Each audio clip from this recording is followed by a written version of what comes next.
Hey yo, how's it going, boys? What is up? So it's back once again for yet another character impression. This time we have Summer Horus because her normal version is not needed at all. So we go straight into the summer version because you get to see more skin. More skin, the better. Log in. Alright, Horus has 1264 HP. She's light. She has 88 AT attack. She's a stick character as well. What the hell? Exactly like Magus, huh? I'm really not gonna try pronouncing that at all. Massive flight damage to a foe. Activate what? First skill.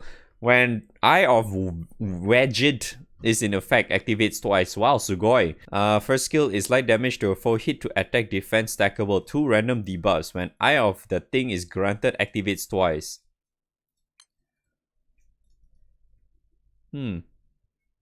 Interesting. So this auto kase on Ogi. A lot of debuffs in fact. And then second skill is 3 hit light damage to all foes. Hit to debuff resistance, multi-attack rate, and special attack damage. Pretty handy debuffs eh. It's a 3 hit nuke as well too. Third skill is instant CA standby to light allies, 100% boost to fated chain bar. Ah shit!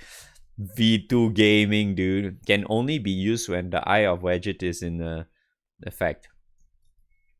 Okay, then the first passive. Effect at battle start. Upon the chain burst ascension or activating a fated chain gives her that effect. 1 turn cut to skill cooldowns. I see. So you need to Ogi, dude! When this thing is in effect, boost to defense and debuff resistance, restore all allies HP, and 10% boost to charge bars at the end of turn. Wow, free uplift. Great Wings of Gold. Horus Llama level rises by 1 upon charge attack.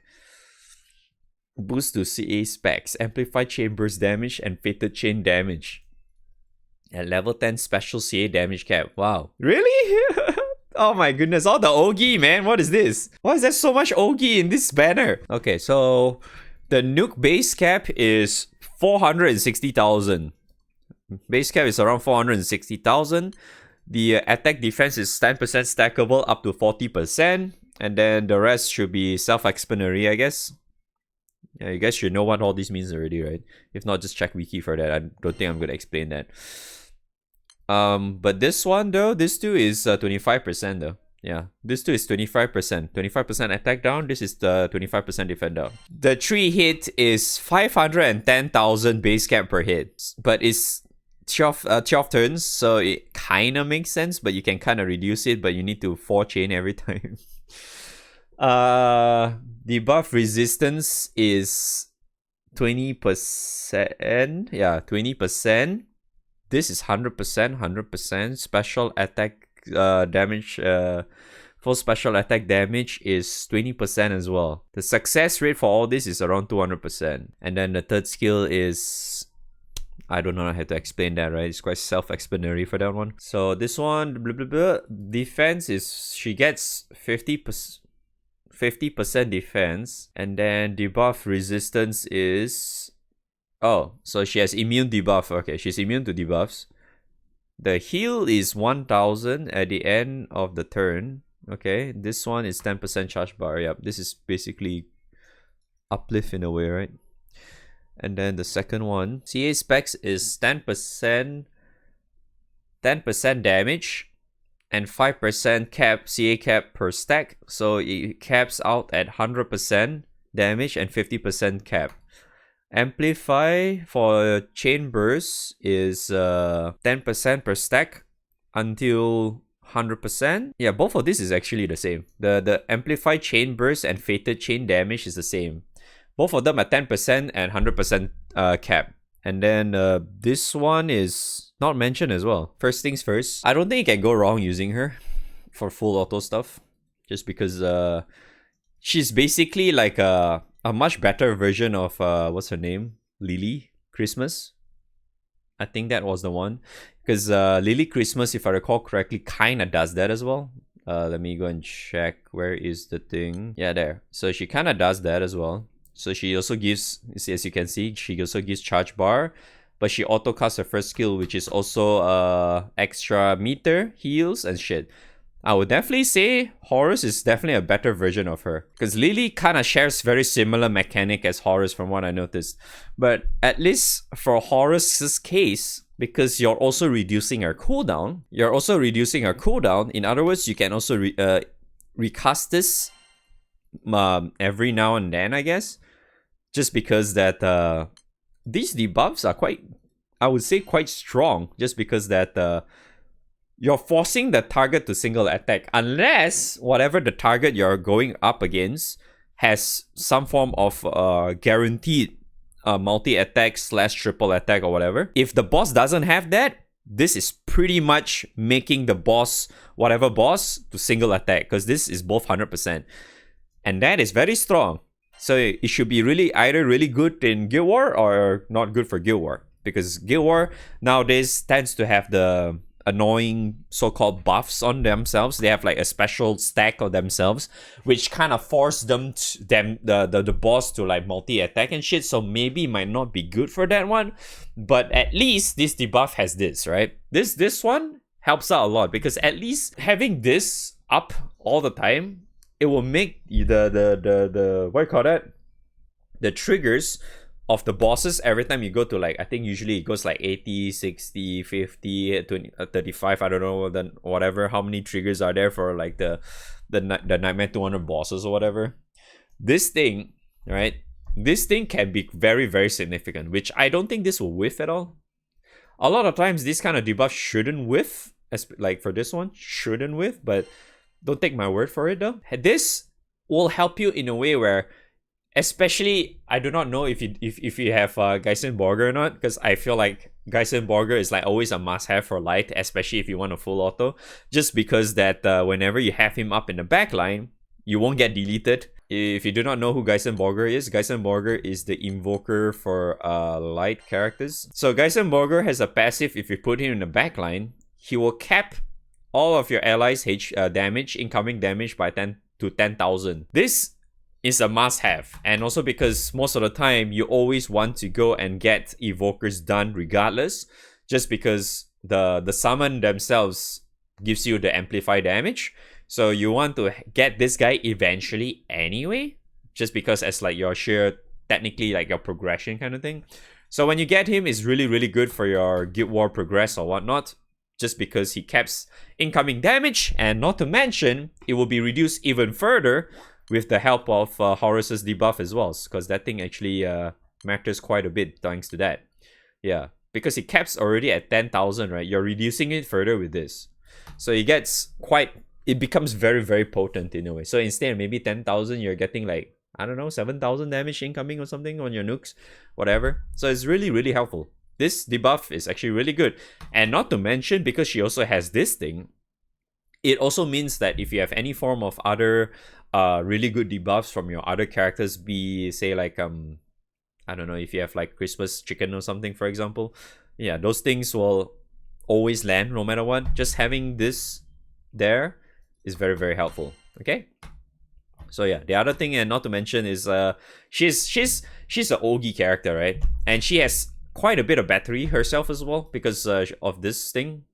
Yeah, you get the battery from this, you also get this. And even though she looks like it looks like she's a V2 character, right? Because, you know, Fated Chain and shit.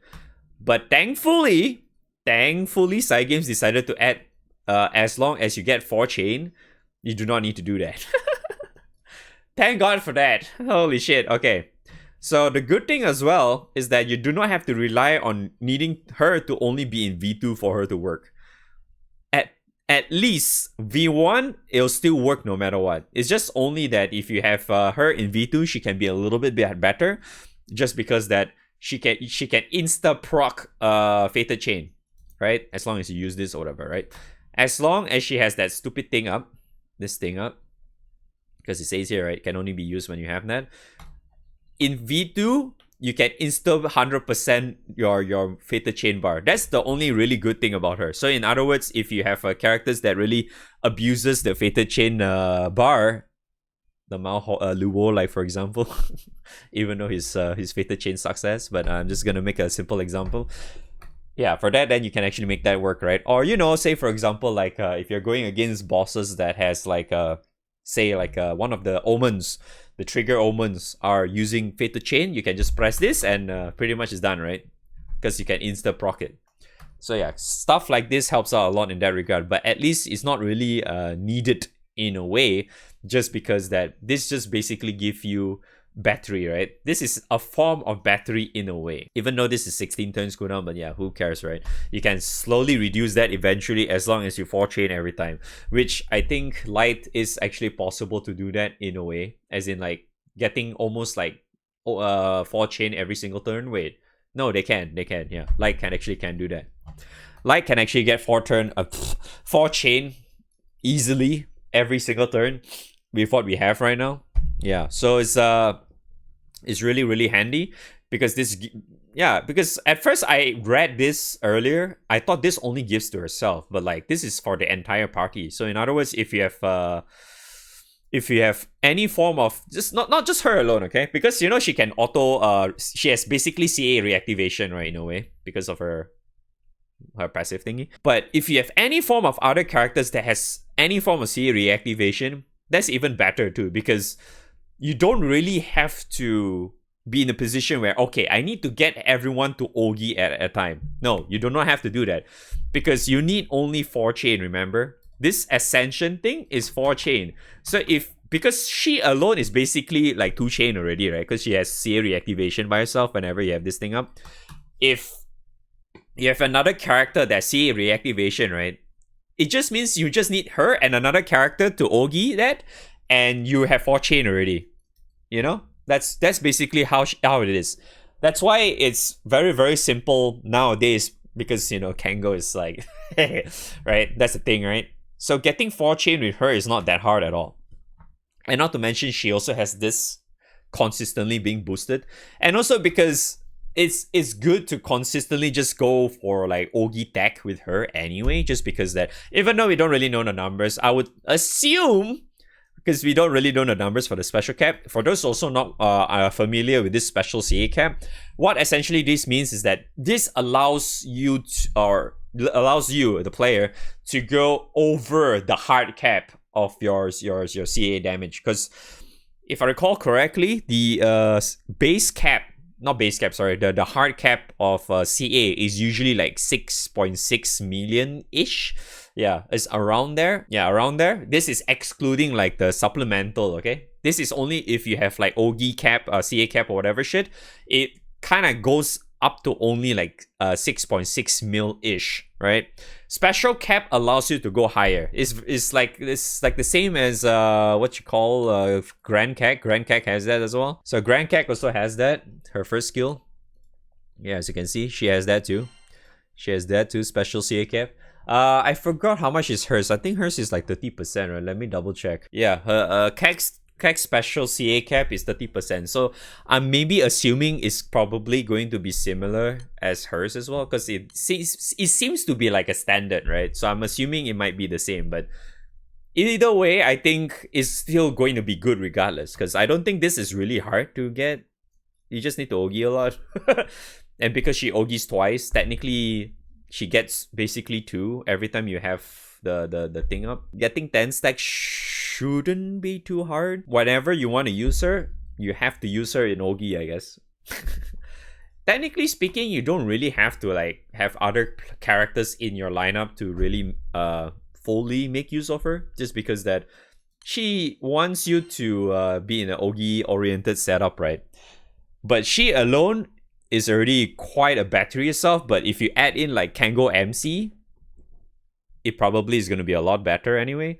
So technically, you don't really have to force yourself to really use other characters in the position, the other 2 positions, to really be Ogi oriented as well. But if you have that, I guess that's better, right? You know, like Anglo Veil or some shit, Valentine Anglo Veil, for example. So you get even more buffs, so you can have a lot of debuffs, a lot of buffs to your party, and a lot of nukes as well. So just enjoy your Ogi, right? Because you know characters like that benefits a lot in mashing charge attack. What is this? That looks utter garbage. Alright, our weapon sucks. Alright, we don't look at that. Okay, let me look at her EMP. You definitely want that. Give her more charge bar, more battery. Can say no to that. You want that as well, so you increase her so she can hit the hard cap easier. Raw damage. This one I probably would maybe put only one point because she debuffs a lot, right? And she has this skill, right? So this one gives a lot more debuff, so you definitely at least want some form of debuff success rate, right? You at least want some, so 1 is already good enough, like, you know, because it's already like 5%. If you want to put more, by all means, right? But I don't think I'm going to do that, because I think it's better off you just either max this out, pull a little bit of defense, right? Put maybe like 2 points here or some shit, if you can. Or 1 point each is also enough, but if you can put 2 points here, it does give quite a bit already. So that should be more than enough in a way, because you have all these stuff, and her usability should skyrocket quite high thanks to that. At least her EMP kind of synergize with what she has. Like sometimes the EMP for some characters doesn't make sense at all. All in all, I think that's really all I can say about her though, because it's like she has so much Ogi, right? She has a lot of debuffs, right? So if you're also going through like a lot of omens that requires you to, like, what's that? Fucking debuff a lot as well, and Ogi a lot, she can technically handle that, so that's pretty nice. And I guess she looks good, right? I guess the bottom line, as long as the character looks good and functional, that's all that matters, right?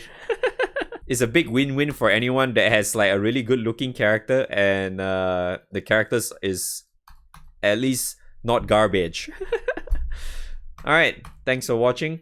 Hopefully you guys find this video helpful in any way, shape, or form. I will see you guys next time. XDD.